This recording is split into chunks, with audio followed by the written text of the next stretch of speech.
Hello গিন্নি, বাংলাদেশ থেকে তো এবার পুজোয় 10 টন ইলিশ মাছ আনতেছি। ভেজে সর্ষ দিয়ে মেখে ভেঙে গরম গরম ভাত দিয়ে খাবো। হ্যালো গিন্নি, তুমি রেডি থাকো, ঠিক আছে? কি দাদা, বাংলাদেশ থেকে তো সেটা বাংলা খবর আসলো। কি বলো? বাংলাদেশ বলছে যে কোনো ইলিশ মাছই পাঠানো হবে না। আরে এই মাত্র আমি সর্ষ দিয়ে ইলিশ মাছ দিয়ে গরম এইমাত্র পুরো কনফার্ম খবর পেয়েছি। চিন্তা ভাবনা করছি। কনফার্ম খবর পেয়েছি কোনো ইলিশ মাছ দেওয়া হবে না বলছে ইন্ডিয়াতে। সে কি, মাথা তো আমার নষ্ট।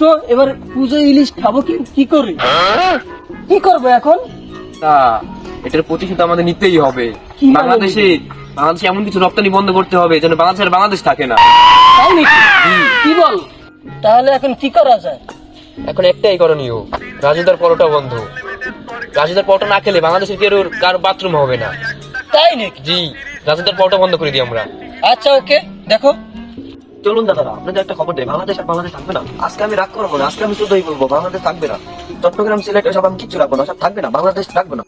বাংলাদেশে চিকেন লেগ আমরা কুত্তার মতন চিড়ে খেয়ে ফেলবো, থাকবে না বাংলাদেশ। এই যে রাজুদার পাল্টা দিলাম না বন্ধ করে, পকেট বাজি বন্ধ না। বাংলাদেশে তো রাজুদার পকেট পরোটার বাজি না গেলে হাগাই গিলে। বাংলাদেশের মানুষ হাত থাকবে কি করে? রাখতে পারলে তো সব মারা যাবে। থাকবে না বাংলাদেশ, থাকবে না, থাকবে না, থাকবে না। মিলিয়ে রাখছেন কথাটা, থাকবে না বাংলাদেশ। গুড।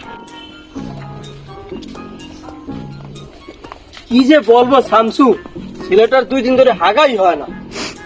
মনে হয় শোক আটকে গেছে। আরে না না না শামসু, তুমি কি বলতে আছো? আটকে কেমনে? তাহলে কাহিনী কি? আরে বেটা, আজ 2 দিন ধরে রাজুদার পাটা খাইতে পারে না।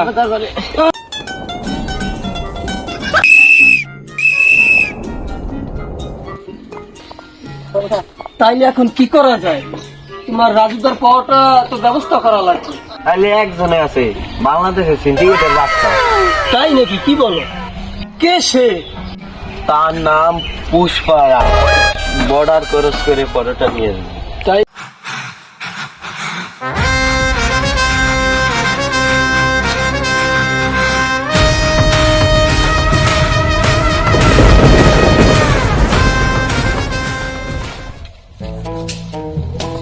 কিরে পুষ্পা, এই কাজ বাদ দিয়ে পার উপরে পাও তুললে বইয়ে রইছ? এই পাও আমার, এই পাও আমার বাড়িতে আমি পা তুলছি, তো কত জলে কে? পুষ্পা না, পুষ্পা এখন সিন্ডিকেটের বাচ্চা হয়ে গেছে। আমরা কার আন্ডারে কাজ করি জানো? চাইনিজ আন্ডারে। কয়দিন আগে একজন পাও তুললে বই রয়েছে আর পাও কেটে আলাইছে, তা আবার মাছ। আরে পুষ্পা বাবু, আপনি পাও না চলে গে? আপনার অ্যাটিটিউড দেখে আমি আপনার লাগাইছিলাম। আরে বেটা, অ্যাটিটিউড দিয়ে কি করবো যদি পাওয়াই না থাকে? তা আবার মাছ খালি না থাকে, যেমন চলবে কেমনি? আরে পুষ্পা, তোর মতন সিন্ডিকেট জগতে একটা বাচ্চা আছে, গাল কাটা সামনে ভেতরে ডিল দিছে।